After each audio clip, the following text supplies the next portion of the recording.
उसमें से 3 आजाद हो गए जिंदगी से, एक वालदा 2 बेटे।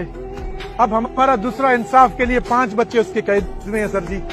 अल्लाह के वास्ते तमाम उम्मत मुस्लिमा से है, उम्मत मुस्लिमा से हाथ जोड़ के दरख्वास्त है, तमाम उम्मत मुस्लिमा से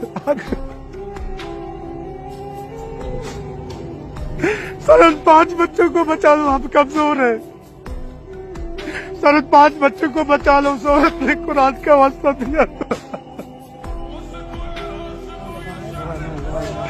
सर, 5 बच्चों को बचा लो, हम कमजोर है। वज़ीर आज़म साहब, चीफ जस्टिस ऑफ पाकिस्तान, इस 5 बच्चों को बचा लो, क़यामत के दिन ये बच्चे या औरतें हम सबके गिरफ्तार को पकड़ लेंगे।